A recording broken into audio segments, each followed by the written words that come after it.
Janina Silly estrelló su puño contra el espejo del baño como una furia ciega, haciendo que los cristales explotaran en 1000 pedazos mientras un grito desgarrador rompía el silencio de la madrugada en la casa de Gran Hermano. La sangre comenzó a brotar inmediatamente de su mano derecha, tiñendo de rojo el lavabo blanco y el agua que corría sin control, mientras ella se quedaba paralizada, mirando horrorizada cómo su propia vida se escapaba entre los fragmentos afilados que, aún clavados en su piel, parecían querer arrastrarla al fondo de su desesperación. Si te impacta ver hasta dónde puede llegar la presión en esta edición dorada, suscríbete ahora, deja tu like y comenta desde qué ciudad o país estás viendo este escándalo en vivo. Para entender cómo llegamos a este punto de no retorno, hay que retroceder unas horas atrás, cuando la tensión en la casa ya era palpable y se podía cortar con un cuchillo, aunque nadie imaginaba que sería Janina quien terminaría cortándose a sí misma.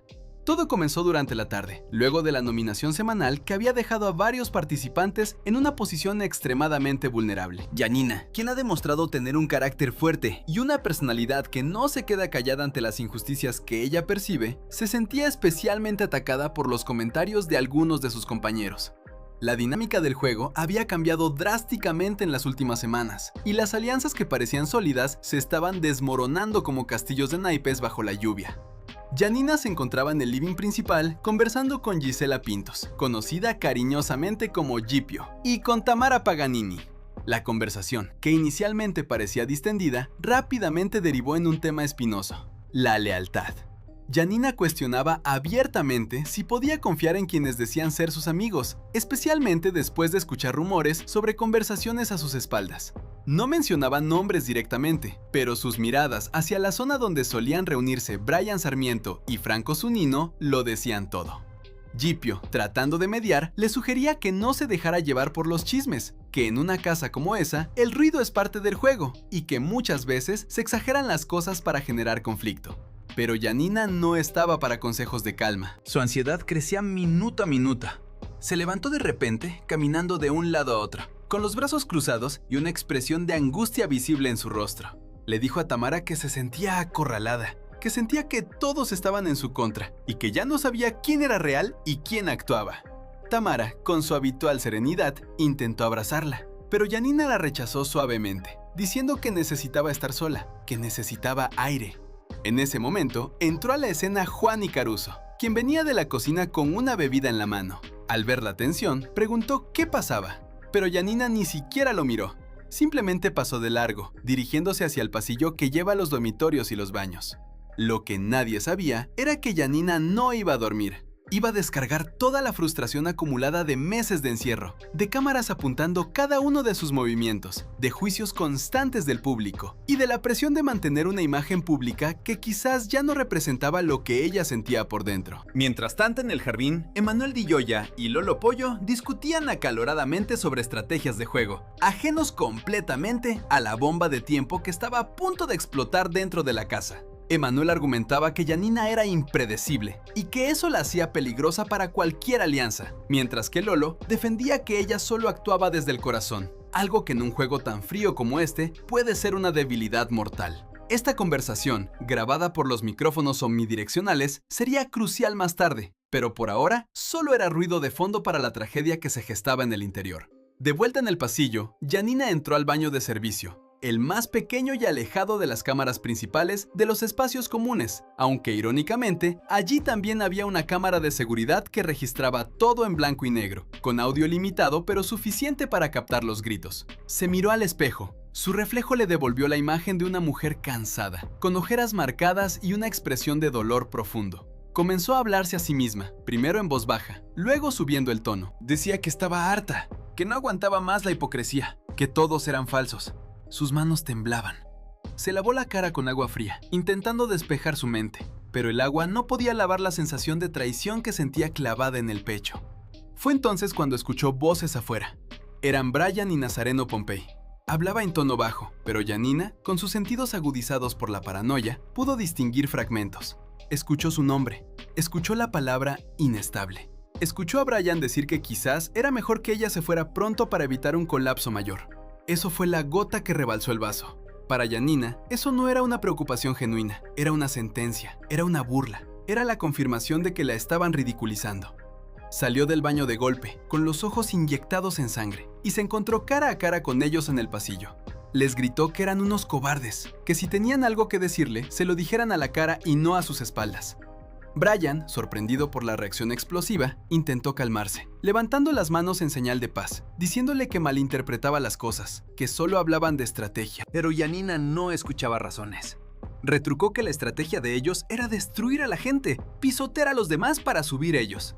Nazareno, intentando defender a su amigo, le pidió que bajara el volumen, que no armara un escándalo a esas horas. Ese pedido fue el detonante final. Janina volvió a entrar al baño, cerrando la puerta de un portazo que hizo vibrar las paredes. Dentro, el silencio era ensordecedor. Se miró nuevamente al espejo. Vio sus ojos llenos de lágrimas de rabia. Vio cómo su respiración se aceleraba. Sintió cómo la adrenalina recorría cada vena de su cuerpo, pidiendo a gritos una salida, una liberación física del dolor emocional que la consumía. No pensó, no razonó. Solo actuó impulsada por un instinto primitivo de defensa y ataque simultáneo. Levantó su mano derecha, cerró el puño con toda la fuerza que le quedaba y golpeó el espejo. El sonido fue brutal. Un estruendo seco, seguido del tintineo horrible de los vidrios cayendo al suelo y salpicando por todas partes.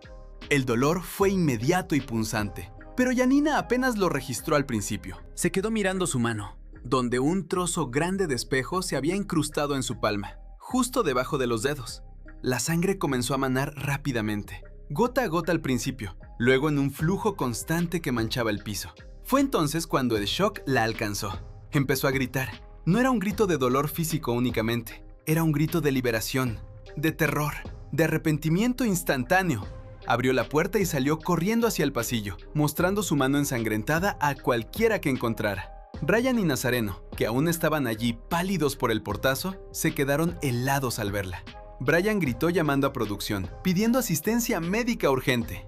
En segundos, la casa se despertó. Las luces se encendieron. Participantes como Daniela de Lucia, Pincoya y Catalina Cherkassky salieron de sus habitaciones en pijama, confundidos y asustados por los gritos. Al ver a Janina sangrando abundantemente, el pánico se apoderó del grupo. Janina se dejó caer en el suelo del pasillo, llorando desconsoladamente, mientras sostenía su mano herida con la otra, intentando inútilmente detener la hemorragia. Gisela Gipio fue la primera en acercarse, tomando una toalla limpia de un baño cercano para presionar la herida, mientras le hablaba suave, intentando calmarla, diciéndole que ya venía la ayuda, que estuviera tranquila. Janina, entre sollozos, repetía que no quería hacer daño, que solo quería que parara el ruido en su cabeza. La escena era dantesca.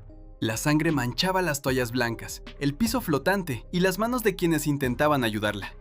Manuel Ibero y Eduardo Carrera llegaron poco después, observando la escena con caras de preocupación y incredulidad. Manuel comentó en voz baja que esto se les había ido de las manos, que la presión del juego estaba superando a los participantes. Eduardo, más pragmático, se aseguró de que el camino hacia la puerta de entrada estuviera despejado para los médicos. Cuando el equipo médico de producción ingresó a la casa, la situación era crítica, pero controlable. Los paramédicos evaluaron rápidamente a Janina, limpiaron la herida superficialmente y determinaron que necesitaba puntos y una evaluación más profunda para asegurarse de que no hubiera daños en tendones o nervios. La trasladaron a la enfermería externa de la producción, fuera del alcance de las cámaras en vivo, dejando la casa sumida en un silencio sepulcral. Los participantes restantes se reunieron en el living. Nadie podía dormir. Todos estaban en shock. Brian se sentía culpable, aunque sabía que no había tenido la intención de herirla. Se preguntaba si sus palabras habían sido el catalizador directo de esa explosión. Nazareno se mantenía al margen, procesando lo ocurrido, sabiendo que este incidente cambiaría la percepción del público sobre todos ellos. Franco Zunino y Sol Abraham discutían en voz baja sobre cómo esto afectaría las nominaciones y la dinámica futura. ¿Seguiría Janina en el juego? ¿La sacarían por motivos médicos? O peor aún, ¿la expulsarían por romper propiedad de la producción? Las especulaciones volaban. Danelik Galazán y Grecia Colmenares observaban desde un rincón, impresionadas por la crudeza de la realidad televisiva. Fabio Agostini, con su experiencia, recordaba casos similares en otras ediciones, advirtiendo que estos momentos marcan a fuego a los participantes. Luana y Lolo Pollo permanecían en silencio, absorbiendo la gravedad del asunto. La noche terminó sin respuestas claras, solo con la incertidumbre flotando en el aire. A la mañana siguiente, la noticia se había filtrado a las redes sociales antes de que la producción pudiera emitir un comunicado oficial. Los fans estaban divididos. Algunos condenaban la violencia de Janina, criticando su falta de control y el peligro que representaba para sí misma y para los demás. Otros, en cambio, la defendían, argumentando que era víctima de un sistema diseñado para quebrar psicológicamente a las personas, que su acto fue un grito de auxilio ignorado hasta que fue demasiado tarde. Santiago del Moro, el conductor, tuvo que abordar el tema en la gala siguiente con extrema cautela.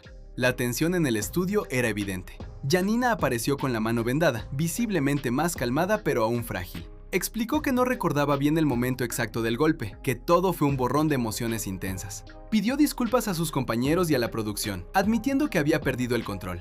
Brian, por su parte, expresó su preocupación y su deseo de que ella estuviera bien, evitando culparla directamente para no alimentar más el fuego mediático. Este incidente dejó una cicatriz invisible en la dinámica de Gran Hermano Generación Dorada. Demostró que, detrás de las risas, las estrategias y los romances, hay seres humanos frágiles lidiando con presiones inmensas.